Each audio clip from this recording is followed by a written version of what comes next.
बिस्मिल्लाहिर्रहमानिर्रहीम। Dear students, हमने last time topic शुरू किया हुआ था डेप्रिसिएशन का, तो आज इसका 4th लेक्चर है जो मैं आपको देने जा रहा हूँ। तो इसका बच्चे बुक से प्रॉब्लम नंबर 2 है, आप ज़रा अपनी प्रॉब्लम नंबर 2 देखें। उसमें वो बोलता है on 1 January 2013 a firm purchase a machinery for ₹50,000। उसके बाद बेटा वो कहता है depreciation is provided according to fix instalment method. Then बेटा उसने कहा है the useful life of the asset is 10 year and scrap value is ₹10,000। फिर बेटा उसने कहा है prepare the machinery account for the first 4 year. 4 साल के लिए बेटा उसने कहा कि मशीनरी का अकाउंट बनाना है आप लोगों ने, and find out the annual amount of depreciation. और बेटा आपने एनुअली डेप्रिसिएशन की अमाउंट फाइंड करनी है। बेटा आज के लेक्चर की इम्पोर्टेंट बात यह है कि ऐसा क्वेश्चन जिसमें डेप्रिसिएशन रेट ना दिया हो, आपने गौर किया मैंने पूरा क्वेश्चन पढ़ा, इसमें डेप्रिसिएशन रेट नहीं गिवन है। तो ऐसा क्वेश्चन बेटा जिसमें डेप्रिसिएशन रेट ना दिया हो, उसमें देखो उसने क्वेश्चन में एसेट की लाइफ दी हुई है और एसेट की स्क्रैप वैल्यू दी हुई है। एसेट की लाइफ क्या है बेटा कि यूज़फुल लाइफ क्या है कि जब तक वो एसेट वो चीज़ हमारे लिए कारआमद रहती है, हम उसकी मदद से बिज़नेस में प्रॉफिट अर्न करते रहते हैं, वो एसेट की यूज़फुल लाइफ है। जब एसेट की यूज़फुल लाइफ ख़त्म हो जाती है उसके बाद वो जिस कीमत पर जो कीमत उसकी रह जाती है, वो जिस कीमत पर मार्केट में बिकेगा वो उसकी स्क्रैप वैल्यू कहलाती है यूज़फुल लाइफ ख़त्म होने के बाद। खैर बेटा हम क्वेश्चन की तरफ वापस आते हैं कि इस क्वेश्चन में डेप्रिसिएशन रेट नहीं है। तो इस क्वेश्चन में उसने आपको एसेट की लाइफ दी हुई है 10 साल और एसेट की स्क्रैप वैल्यू दी हुई है 10,000। तो बेटा ऐसे क्वेश्चन में आपने वो मशीनरी अकाउंट बनाने से पहले एक काम करना है, आप लोगों ने वर्किंग में जाके अमाउंट ऑफ डेप्रिसिएशन फाइंड करनी है। ये क्वेश्चन की रिक्वायरमेंट भी है कि उसने बोला है कि आपने मशीनरी अकाउंट बनाना है 4 साल के लिए और फिर बेटा उसने बोला है कि आपने annual amount of depreciation find करनी है।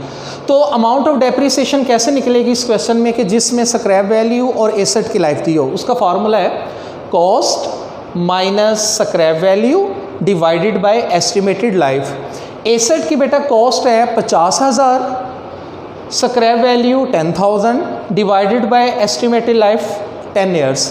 तो बेटा 50 माइनस 10,000 40,000 डिवाइडेड बाय 10, तो ये आंसर आ जाएगा 4,000। तो डेप्रिसिएशन की जो अमाउंट आई है वो है 4,000।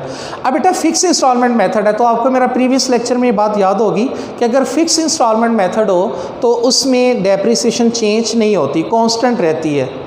तो बेटा अब हर साल जो डेप्रिसिएशन की अमाउंट होगी ना वो हम 4,000 लेंगे। और अब आपको ना तो कोई रेट दिया नहीं हुआ, तो ना आपको ये फार्मूला बार बार लगाने की ज़रूरत है क्योंकि फ़िक्स इंस्टॉलमेंट मेथड है।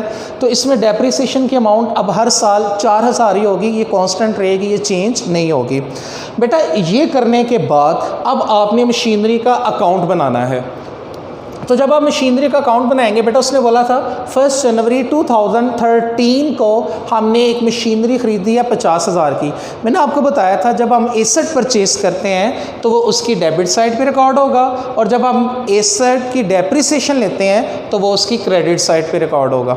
तो बेटा जब हमने एसेट परचेज़ किया 50,000 का तो डेबिट साइड पे 50,000 और रेफरेंस में आपको पता ही है लास्ट लेक्चर में ये चीज़ें आपको पहले बता चुका हूँ कि 50,000 डेबिट साइड पे आ जाएगा बेटा और रेफरेंस में क्या आ जाएगा कैश। अब बेटा अज्यूम करते हैं ये 1 जनवरी 2013 ईयर कंप्लीट हो गया, पूरा साल हो गया हम इस एसेट को इस्तेमाल करते हुए। तो अब डेट बन जाएगी क्लोजिंग पे 31 दिसंबर 2013। अब हमने क्या लेना है, डेप्रिसिएशन लेनी है। तो यहाँ पे क्रेडिट साइड पे डेप्रिसिएशन अकाउंट आ जाएगा। अब डेप्रिसिएशन की अमाउंट क्या होगी, डेप्रिसिएशन की अमाउंट होगी 4,000। तो बेटा यहाँ पे 4,000 डेप्रिसिएशन की अमाउंट आ जाएगी। अब आपने इसको क्लोज करना है। डेबिट साइड आपको पता ही बड़ी होती है 50,000, यही इधर टोटल 50,000। इस 50,000 में से 4,000 लेस करेंगे तो बैलेंस आपका बच जाएगा 46,000। फिर बेटा नेक्स्ट ईयर पे आओगे तो अपडेट हो जाएगी 1 जनवरी 2014। अब आपकी मशीनरी का जो बैलेंस है वो है 46,000। अब अज्यूम करते हैं पूरा साल आपने इसको इस्तेमाल कर लिया है, अब आपने इसको डेप्रिसिएट करना है, डेप्रिसिएशन लेनी है। तो बेटा जब आप डेप्रिसिएशन लेंगे अगेन 4,000, वही वाली अमाउंट अगेन 4,000 डेप्रिसिएशन आ जाएगी। बेटा क्लोज करना है 46,000 ये 4,000 लेस करेंगे इसमें से तो 42,000 जो है वो बैलेंस बच जाएगा। ये 2 साल का यहाँ तक कंप्लीट हो जाएगा। ऐसे जब आप तीसरे साल पे आएंगे यानी 1 जनवरी 2015 पे अब आपकी मशीनरी का बैलेंस रह गया 42,000।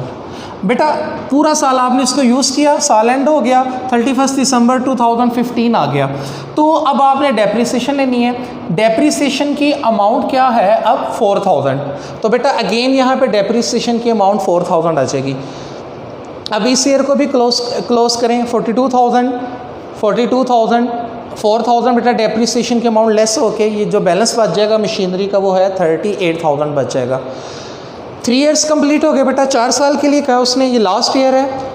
नाउ 1 जनवरी 2016 अब हमारी मशीनरी का बैलेंस रह गया है 38,000। बेटा पूरा साल हमने इसको यूज़ किया, 31 दिसंबर 2016 साल का एंड आ गया।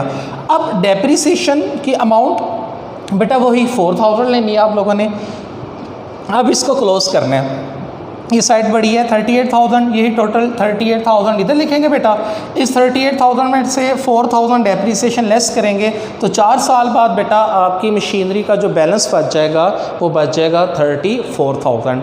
ये बेटा अब याद रखिएगा कि इसमें पेपर में ऐसा क्वेश्चन आ जाए कि जिसमें स्क्रैप वैल्यू दी हो, एस्टिमेटेड लाइफ दी हो, तो बेटा ये डेप्रिसिएशन की अमाउंट निकालने का फार्मूला है। और चूँकि फिक्स इंस्टॉलमेंट मेथड है तो बेटा अब ये जो डेप्रिसिएशन की अमाउंट निकलेगी हर साल 4,000 यानी ये चेंज नहीं होगी, हर साल यही रहेगी। अकाउंट 3 साल का पूछे, 4 साल का पूछे या 5 साल का पूछे, तो इस तरीके से आप अपना जो क्वेश्चन है मेरा बेटा वो कंप्लीट कर लेंगे। ये था आपका क्वेश्चन नंबर 2। आज के लिए इतना ही, बाकी इंशाल्लाह नेक्स्ट क्वेश्चन जो है वो नेक्स्ट लेक्चर में करेंगे। थैंक यू सो मच, अल्लाह हाफिज़।